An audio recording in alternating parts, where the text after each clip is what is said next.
ಒಟ್ಟಾರೆ ಹೇಳ್ಬೇಕಂದ್ರೆ ಸ್ವಯಂ ಘೋಷಿತ ನಾಯಕರು ಯಾರು ತಮ್ಮನ್ನು ತಾವೇ ವೈಭವೀಕರಿಸಿಕೊಂಡು ರಾಷ್ಟ್ರೀಯ ನಾಯಕರ ವಿರುದ್ಧ ಮಾತಾಡ್ತಾರೆ, ರಾಜ್ಯ ನಾಯಕರ ವಿರುದ್ಧ ಮಾತಾಡ್ತಾರೆ. ಏನು ಪಕ್ಷ ಅಂದರೆ ಏನು ನಿಮ್ಮ ಮೊಹಮ್ಮದ್ ಬಿನ್ ತೊಗೊಳಕ್ಕೆ ಮಾಡ್ಕೊಂಬಿಟ್ಟಿದ್ದೀರಾ, ಹಿಟ್ಲರ್ ಆಡಳಿತ ಮಾಡ್ಕೊಂಬಿಟ್ಟಿದ್ದೀರಾ?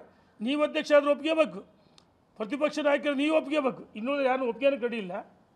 ನಿಮ್ಮ ಹರುಕು ಬಾಯಿ, ನಿಮ್ಮ ಹೊಲಸು ನಾಯಿಯಿಂದ 2023 ಭಾರತೀಯ ಜನತಾ ಪಾರ್ಟಿ ಸೋಲಿಗೆ ನೀವೇ ಕಾರಣ.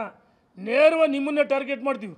2023 ಅಧಿವೇಶನದ ಒಳಗೆ ಹೊರಗೆ ಕಾಂಗ್ರೆಸ್ ಏಜೆಂಟ್ರಂತೆ ಮಾತಾಡಿದ್ರಿ, ಕಾಂಗ್ರೆಸ್ ಏಜೆಂಟ್ರಂತೆ ಮಾತಾಡಿ ನಮ್ಮೆಲ್ಲರ ಸೋಲಿಗೆ ನಾವು ಅನ್ನೋದಲ್ಲ, ಭಾರತೀಯ ಜನತಾ ಪಾರ್ಟಿ ಸೋಲಿಗೆ ನೀವು ಕೆಲವರು ಕಾರಣರಾದಿ, ಯಾರು ಇಬ್ಬರು ಮೂವರು ಅರಕು ಬಾಯಿಂದ ಅವರ ವಾಗ್ದಾಳಿಯನ್ನು ಮುಂದುವರಿಸಿದ್ದಾರೆ.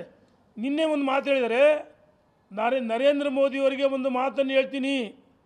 ಅರೆ, ನರೇಂದ್ರ ಮೋದಿಯವರಿಗಿಂತ ದೊಡ್ಡ ಮನುಷ್ಯ ಆಗ್ಬಿಟ್ಟ, ಅವರಿಗೆ ಸೂಚನೆ ಕೊಡ್ತಾರೆ. ಯಾರು ರಾಷ್ಟ್ರೀಯ ಅಧ್ಯಕ್ಷ ಹಾಕರೆ, ಯಾರು ಕಪ್ಪು ಮುಷ್ಟಿಯಲ್ಲಿ ಇರಬಾರ್ದು ಅವರು ಅಂದರೆ JP ನಡ್ಡಾರವ್ರನ್ನ ಪ್ರಶ್ನೆ ಮಾಡ್ತೀರಿ. ನಾನು ಒಂದು ಮಾತು ಹೇಳ್ತೀನಿ ಕೊನೆಯದಾಗಿ, ನೀವೇನು ಹೇಳ್ತಿದ್ರಿ, ವಕ್ಫ್ ಆಯಿತು, ಶೋಭಾ ಕರಂದ್ಲಾಜೆ ಬಂದರು, ಪ್ರಹ್ಲಾದ್ ಜೋಶಿ ಬಂದರು, ಅವರು ಬೆಂಬಲವನ್ನು ಕೊಟ್ಟರು. ಅವರು ಬೆಂಬಲ ಕೊಟ್ಟದ್ದು ವಕ್ಫ್ ವಿಚಾರಕ್ಕೆ.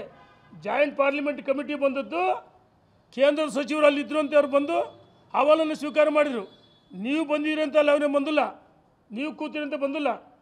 ಶೋಭಾ ಕರಂದ್ಲಾಜೆ ಪ್ರಹ್ಲಾದ್ ಜೋಶಿ ಬೆಂಬಲ ಕೊಟ್ಟರೆ ಇವ್ರು ಏನು ಹೇಳ್ತಾರೆ, ನನಗೆ ಅವ್ರು ಬೆಂಬಲ ಕೊಟ್ಟರು, ಆಯಿತು ಕೇಳ್ತೀನಿ.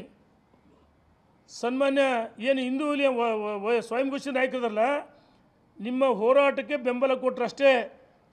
ಪರ್ಯಾಯವಾಗಿ ನಾಯಕತ್ವ ಸೃಷ್ಟಿ ಮಾಡಿ ಅಂತ ಹೇಳಿದಾರಾ?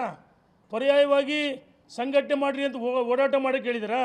ನಿಮಗೆ ಚಿಹ್ನೆ ಬೆಳೆಸೋಕೆ ಅನುಮತಿ ಕೊಟ್ಟಾರೆ ಯಾರು? ರಾಜ್ಯ ಜನರ ಮುಂದೆ ನೀವು ಪ್ರಹ್ಲಾದ್ ಜೋಶಿಯವ್ರನ್ನ, ಶೋಭಾ ಕರಂದ್ಲಾಜೆಯವ್ರನ್ನ ಕ್ವಶನ್ ಮಾರ್ಕ್ ರೀತಿಯಲ್ಲಿ ಮಾಡ್ತೀರಿ. ಅವ್ರ ಬೆಂಬಲ ಇದೆ ಅಂತೇಳಿ ಅವ್ರಿಗೂ ಅವಮಾನ ಮಾಡ್ತೀರಿ, ಅಗೌರವ ಸೂಚಿಸ್ತೀರಿ.